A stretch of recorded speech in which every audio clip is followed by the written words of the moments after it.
Et bonjour à tous et bienvenue sur Tirelire Cassé. Aujourd'hui la vidéo de montage, enfin de remontage du PC et surtout voilà du changement des cartes graphiques.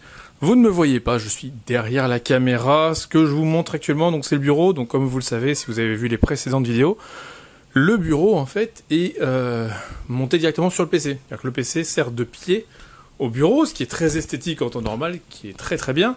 Par contre, dès qu'il y a une modif à faire, vous voyez, il a fallu glisser un deuxième meuble en dessous du bureau là pour faire levier. Et du coup, l'autre est derrière et je vais pouvoir maintenant l'extraire, tout est débranché.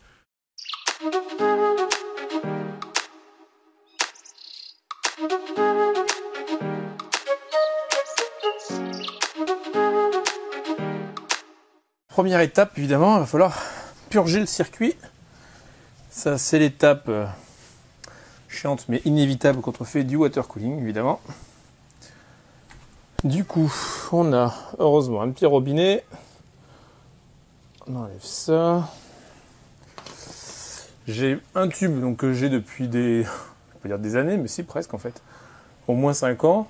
Donc il y a un tube rigide souple, un tube en caoutchouc, auquel j'ai donc un fitting donc, de compression que je vais mettre là, où j'ai mon robinet.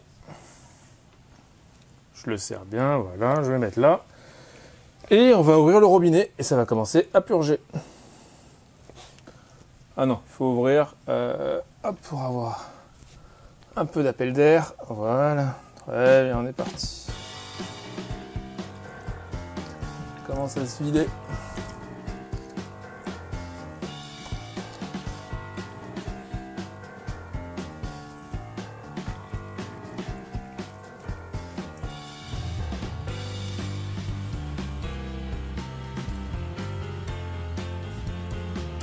Impeccable. Toujours avoir un peu de sopalin prêt. Ensuite j'ai ma poire, mais ma poire dans ce montage là, je crois qu'en fait elle va être totalement inutile. Je vois pas du tout où je vais pouvoir la brancher. Alors quand on fait du water cooling, il y a des choses dont vous avez impérativement besoin, notamment un petit shunter comme ça. Alors ça sert à quoi le shunter? Vous allez voir, je vais débrancher donc l'arrivée de l'alimentation. Je vais brancher mon shunter dessus et automatiquement le PC va démarrer sans en fait être allumé, c'est juste les pompes qui vont démarrer. Et ça permet donc de faire marcher les pompes sans allumer le PC. Et on évite donc comme ça de faire tourner le PC au cas où il y ait une fuite. Donc,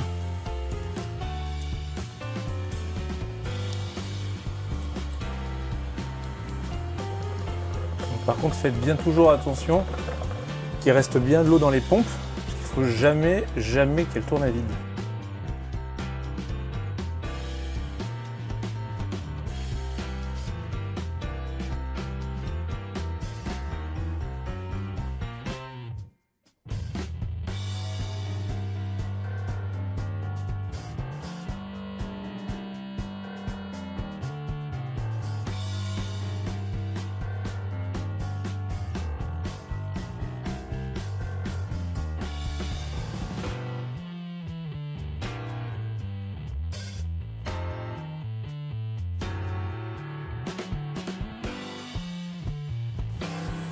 Voilà, donc là on a vidé le gros.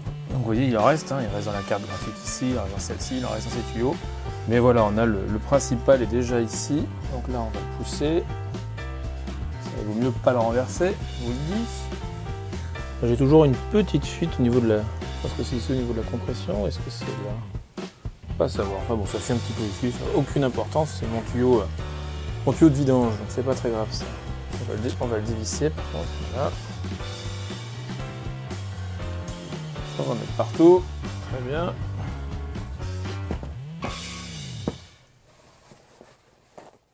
On va protéger avec du sopalin la moquette. Alors d'habitude je fais ça sur le comptoir de la cuisine.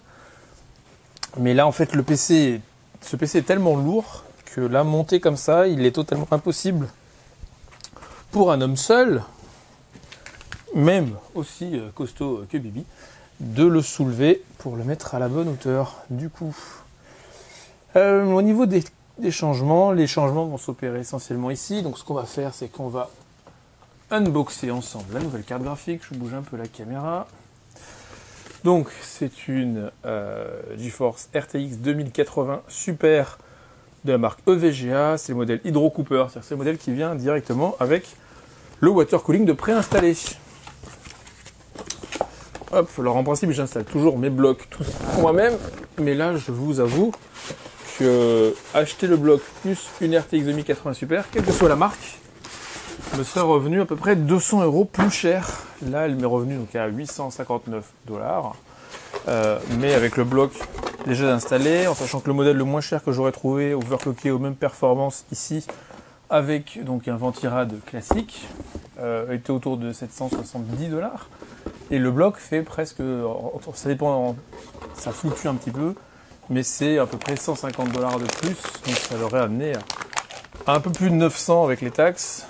Du coup, il valait mieux directement l'acheter water coolé. Allez, on va l'ouvrir.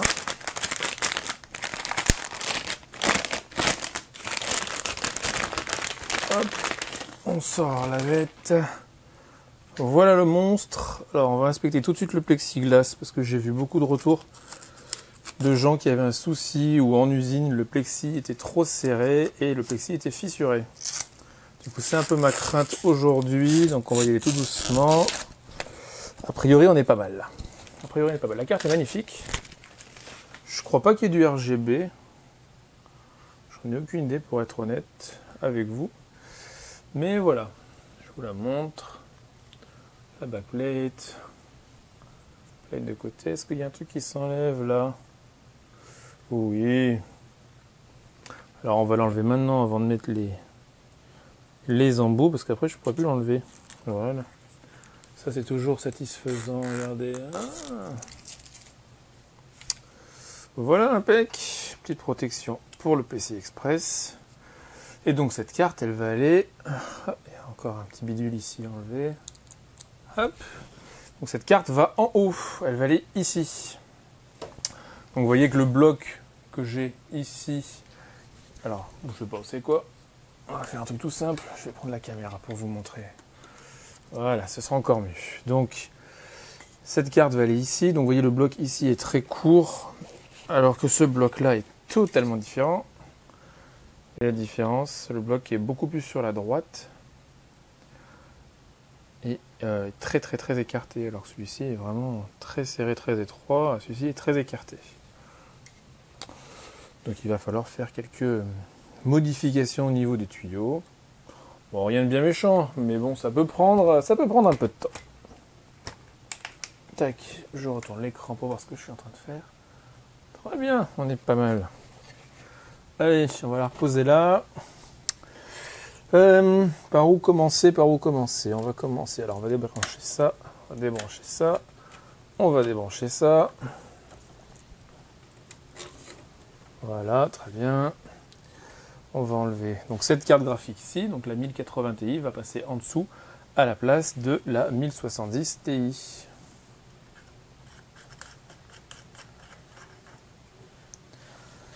Donc là il y a un peu de liquide. On va essayer, si j'arrivais à mettre ça un peu plus haut. Il n'y a pas de courant donc ça risque rien, mais bon, si on peut éviter de mettre du liquide de refroidissement dans les câbles électriques, c'est toujours mieux. Allez, je rapproche ma bassine.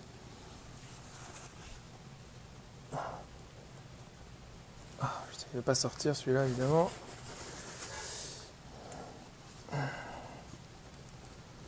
Quand vous avez un tuyau aussi court, c'est rentré en général au forceps, ce qui n'est pas toujours évident. Allez, ça y est, ça coule. Voilà, très bien. Toute cette mousse, c'est vraiment particulier. Hein. Je n'ai jamais eu ça. Alors ce liquide, il faut dire qu'il est réputé, c'est pas comme ça qu'on dirait, il a plutôt ce défaut-là, est connu pour avoir ce défaut et mousser. Hein. J'avais déjà vu ça sur les forums. Hop, je regarderai exactement, je vous montrerai parce que je vais remplir avec du liquide un peu neuf, avec du liquide neuf, et je vous montrerai ce que c'est comme marque, comme ça vous serez un petit peu au courant, mais voilà, avoir de la mousse comme ça, franchement, j'avais jamais vu. Alors, ce que je vais faire, je vais mettre ça à l'intérieur du tuyau pour le boucher au maximum. Ouais, le water cooling, c'est pas toujours élégant. Hein. Ok, très bien. Là, on est pas mal. Ce qui serait bien, c'est que j'arrive à le vider un peu plus. Si j'arrivais à ouvrir ici, c'est tout serré.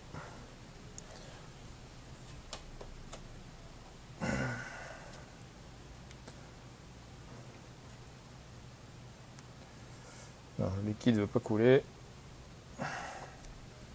Je pensais avoir bien pensé ma boucle pour la vidange, mais en fait, je me rends compte que pas du tout. C'est ici que j'aurais dû mettre la boucle de vidange, je pense.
On a donc extrait la première carte. Je regarde s'il n'y a pas trop de liquide qui aurait coulé, mais non, on est bien. On est pas mal.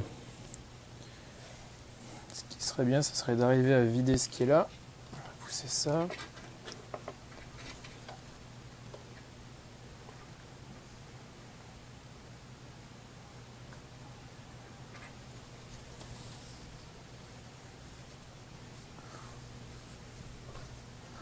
Je suis pas super content parce que je vais essayer de vous montrer. Le liquide a fait beaucoup de résidus. On voit à l'intérieur du bloc. Et il y en a un très gros. Attendez, je peux mettre, ouais, là. C'est assez dégueulasse. Il y a des gros morceaux de résidus. Et ça vous bouche donc les petites ailettes à l'intérieur des blocs. Et du coup, c'est détériore le water cooling, quoi. Mais là, le bloc est vraiment, vraiment très très encrassé, hein.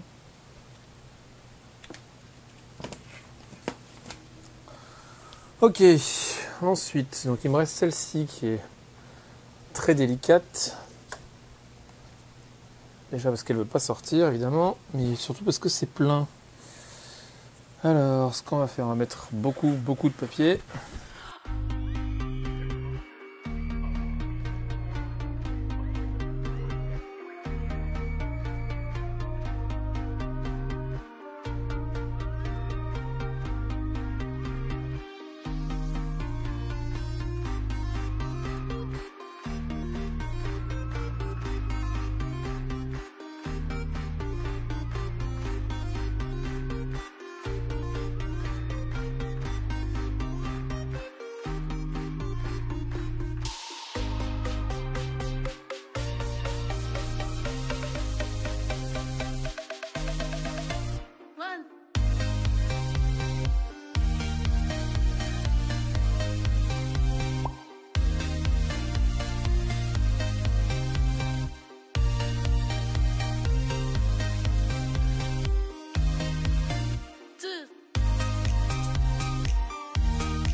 Là, vous avez le choix soit de le faire à la scie, soit d'utiliser un petit embout sur votre visseuse, ce que je fais moi. Donc c'est le petit embout qui est là-dedans.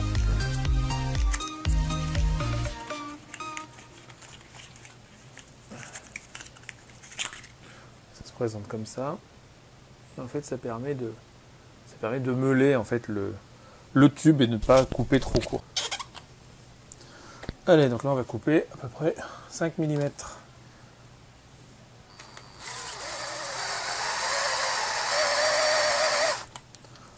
Voilà. L'avantage c'est qu'en fait ça vous fraise directement, regardez, ça fait un bord super propre. Du coup il n'y a plus besoin de poncer.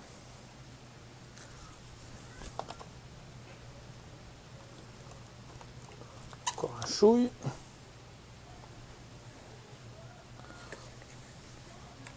Et ça vous fait des petits serpentins.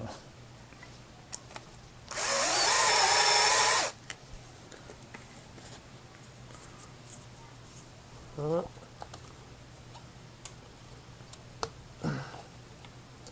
Je pense que il en manque pas beaucoup. Toujours y aller progressivement hein, pour être sûr de ne pas trop couper. Allez, là on est pile poil, maintenant il faut juste réussir à le rentrer. On va dire qu'il y a une certaine tension là. Et ça me plaît pas trop.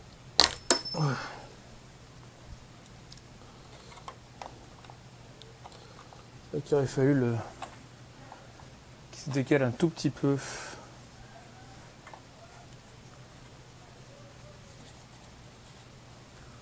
Il n'est pas droit. Il fallait le décaler un tout petit peu. Donc là, normalement, il vaut mieux y aller au décapeur thermique et tordre le tuyau comme il faut. Mais au moins, j'ai la longueur. Donc là, ça va être décapeur thermique pour pouvoir le rendre un peu plus malléable. A few moments later. Voilà, donc le premier tube est posé. Du coup, comment je fais en général? Ce que je fais, c'est que je prends mon tube en silicone pour voir à peu près la longueur qu'il me faut. Je coupe mon tube, je le fais chauffer au-dessus d'un décapeur thermique. Une fois qu'il devient un petit peu mou, donc quand vous le faites chauffer, il faut bien le faire tourner. Une fois qu'il commence à devenir vraiment souple et mou, je le présente pour avoir à peu près la forme. Parce que je vais faire plusieurs étapes. Une fois que j'ai à peu près la forme, je finis de couper exactement aux dimensions qu'il faut. Et ensuite, je le rechauffe encore une fois. Et à ce moment-là, je le mets en place quand il est encore chaud. Et je le laisse refroidir lorsqu'il est en place. Vous voyez, là, il ne bouge plus. En principe, ça ne devrait pas fuir. Voilà. Ensuite, il va me falloir faire...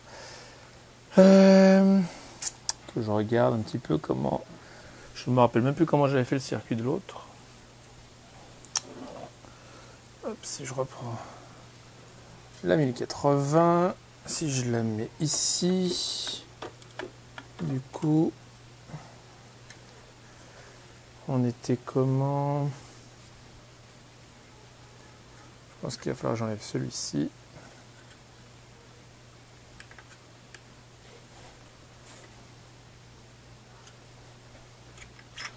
On va enlever ça.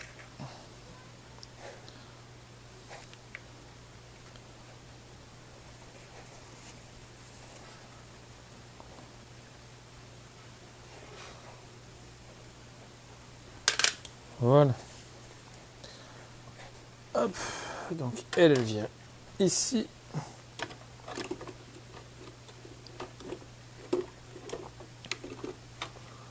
A priori, lui devrait rentrer comme il faut. Et là, après, on avait...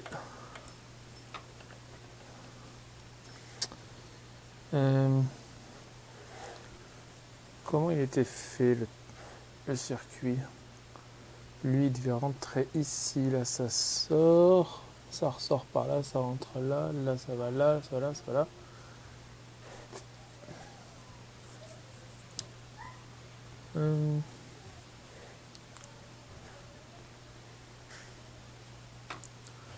Ça devait rentrer ici.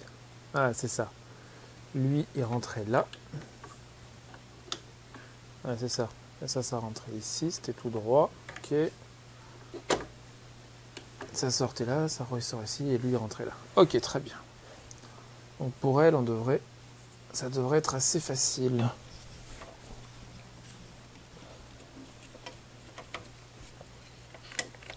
Allez, sort. Lui, donc, on remet un angle ici.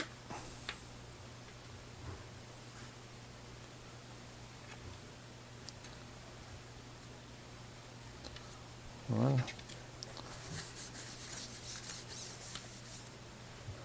Ok, et donc là, on a juste un embout droit. Je vous conseille toujours de faire attention, de porter des gants si vous pouvez, pour une raison toute simple. Les filetages de water cooling sont extrêmement coupants. Et quand vous montez un PC comme ça de A à Z, je peux vous garantir qu'à la fin, tous vos doigts sont coupés. Hop. Alors, est-ce que j'ai l'embout? Oui, j'ai l'embout. A priori, il va tomber à peu près en face. Donc, on devrait réussir à garder le tuyau qui était là. Ça serait quand même merveilleux. Non, il est un peu trop long. Oh, c'est pas vrai, d'1 millimètre, quoi.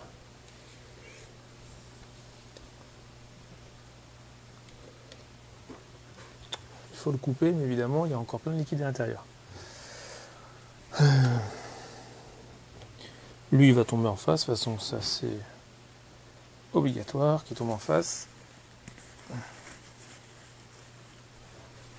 Donc là, on met ça.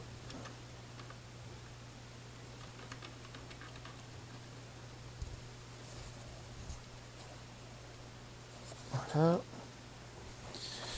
Et le tuyau qui était là, pas ça. Ah, c'était celui-là. Et il a l'air d'être un poil court. Mais alors, ça se joue à 3 mm quoi. Bon, c'est pas grave parce que j'ai plein de tuyaux d'avance. Mais tu vas voir qu'ils vont être tous trop courts. Ça, j'adore quand on se rend compte qu'il manque 3 mm. Et lui, par contre, est trop... Ce qui ne nous arrange pas. Ah, et si, non. Parce que là, je vais mettre mon petit bitonio qui montre le flux.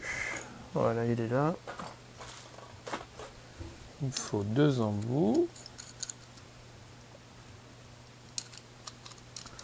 Donc avec ça, on voit quand ça permet de s'assurer que les pompes fonctionnent et que le liquide est bien en mouvement à l'intérieur du circuit.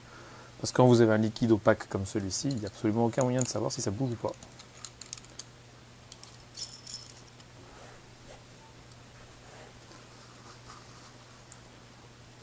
Voilà, on va faire les filettages. Et donc lui, je vais le mettre ici. Mais si je le mets ici, ça risque de me gêner. L'idéal, ça aurait été de le mettre là. Ça aurait été de le mettre ici. Du coup, je bascule sur le portable, ce sera plus pratique, sachant qu'en plus donc, la caméra n'a absolument plus de batterie. Je suis ébloui, là j'ai les 2 LED dans la tronche. Du coup, j'ai fini donc toute ma tuyauterie.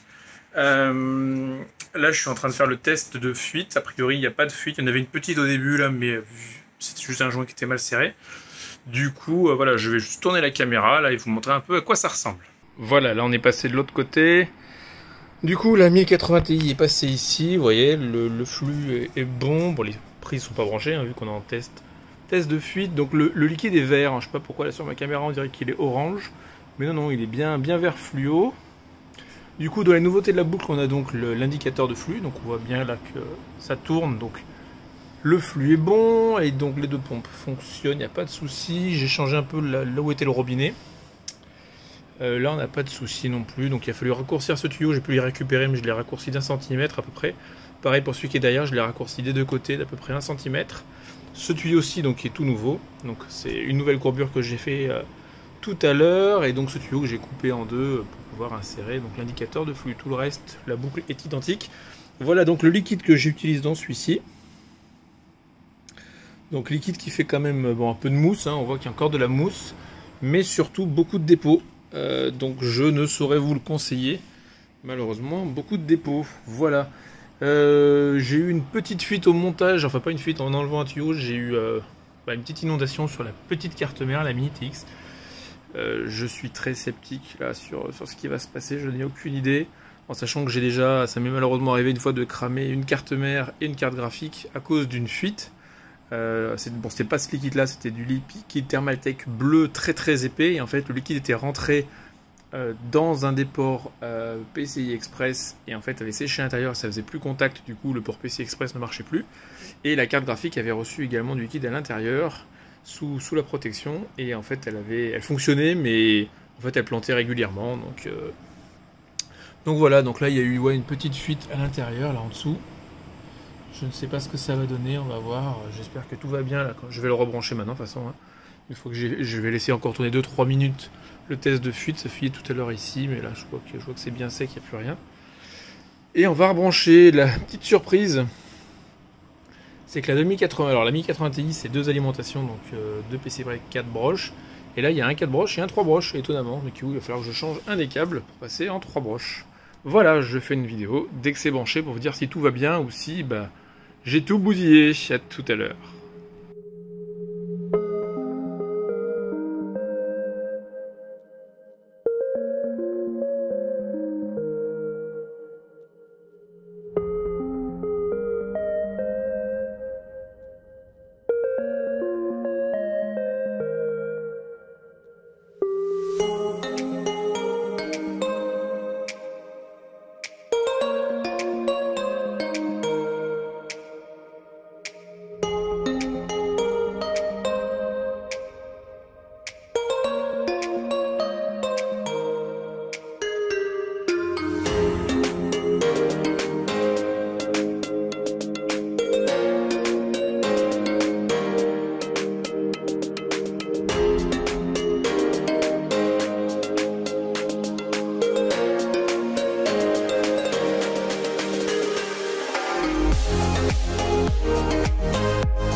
Voilà, allez, on va faire un peu le point maintenant sur le montage du PC.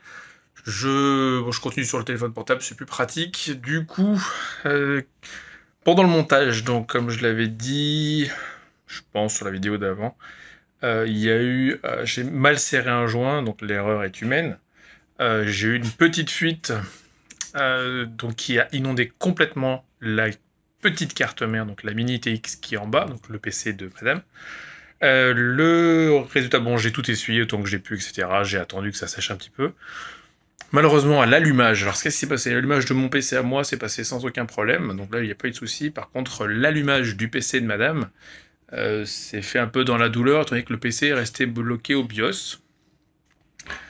Bon, j'ai tout de suite compris qu'il y avait un problème du disque dur. En général, quand le BIOS démarre, mais que voilà, il n'arrive pas à booter, donc effectivement, le disque dur d'amorçage, donc qui est un disque dur NVMe, vous savez, le disque dur tout plat, tout fin, était introuvable.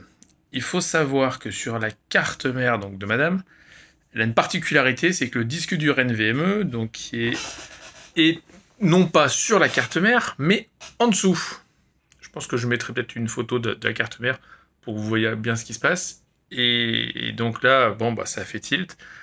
La carte mère ayant été inondée, la seule chose que je n'ai pas vérifiée, c'est de savoir s'il y avait encore du liquide sous la carte mère. Et effectivement, en prenant le téléphone portable et en mettant la lampe à la loupiote, en fait, le dessous de la carte mère était totalement inondé. Et le disque dur, donc qui est complètement au bord, donc on le voyait bien, était entièrement dans le liquide. Mais alors, inondé, il était au niveau 2 de la plongée sous-marine. Il restait plus que les paliers de décompression pour le faire sortir. Donc ce que j'ai fait, j'ai pris du sopalin très épais. J'ai passé lamelle après lamelle de sopalin donc sous la carte mère pour essayer d'imbiber un maximum. Et là, le miracle s'est accompli. Le PC a redémarré et il fonctionne impeccable. Donc là j'ai eu un cul incroyable. Donc j'ai amorcé, j'ai fait démarrer un PC dont la carte mère avait les pattes qui trempaient dans l'eau, enfin dans le liquide, et dont le SSD d'amorçage, lui, était entièrement dans la flotte. Et le PC a démarré finalement en ayant tout séché. Donc voilà, je voulais partager cette expérience-là avec vous. Donc faites attention, si jamais vous avez une fuite, ça arrive, hein, de bien revérifier tout, partout. Alors c'est vrai que c'est un PC particulier, sachant que la carte mère madame, on ne la voit pas de l'extérieur, donc c'était vraiment impossible à prévoir, mais voilà. Ensuite, moi j'ai eu donc 3 plantages sur mon PC. Donc le premier dans Warzone, Call of Duty, où en plus ça fait chier parce que on était plus que 7 sur la partie et mon PC écran noir. Bon. Mais bon, Warzone, souvent après les mises à jour, il y a des bugs, donc j'avais déjà eu des plantages. Donc bon, je me suis dit, bien, ça a planté. Ensuite, en regardant une simple vidéo, écran noir et le bureau est réapparu. Bon. Et ensuite, en installant le jeu Sonic pour ma petite, pendant une partie, pareil, écran noir, et le PC est revenu sur le bureau. Donc, la seule chose qui a changé, entre guillemets, ça serait la carte graphique.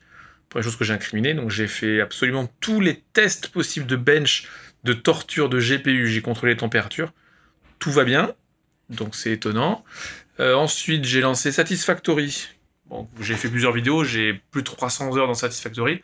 Ce jeu n'a absolument jamais planté en 300 heures de jeu. Je me suis dit, s'il y en a un qui doit être fiable au niveau du test, c'est celui-là. Et effectivement, j'ai dû jouer 5, 6, 8 heures déjà.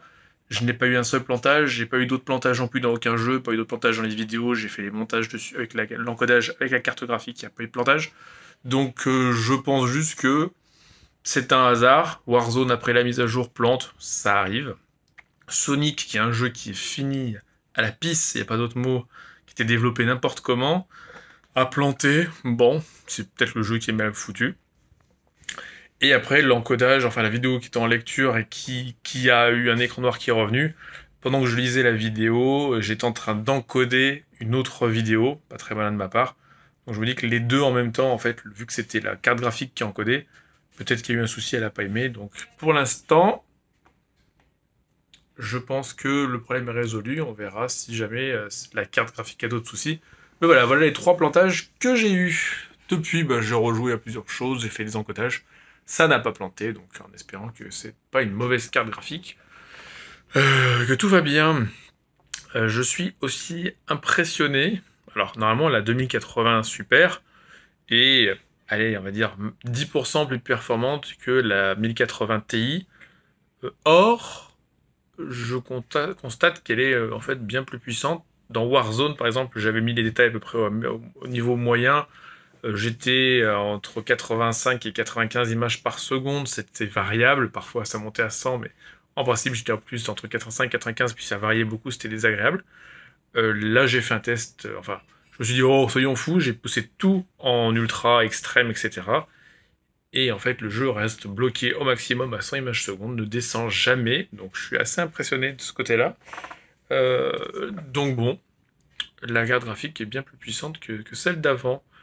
Voilà, écoutez, ça va clôturer cette vidéo. J'espère que ça vous aura plu. Si c'est le cas, abonnez-vous. Vous êtes très nombreux à regarder mes vidéos. Enfin, très nombreux à regarder des vidéos. On va exagérer, vous êtes à chaque fois, sur chaque vidéo, entre 30 et 300, ça dépend des vidéos. À regarder des vidéos, mais le pourcentage de personnes non abonnées, c'est 98%. Donc si ça vous plaît, abonnez-vous. Si ça vous plaît pas, vous pourrez toujours vous désabonner. Un petit pouce bleu, ça fait toujours plaisir. Le pouce bleu de l'amour, pensez-y. Et laissez un commentaire. Si jamais le cœur vous en dit, je réponds à tous les commentaires. Voilà. Sur ce, je vous dis à très vite. Prenez soin de vous. Et on se revoit rapidement pour une nouvelle vidéo sur Tirelire Cassé. Ciao.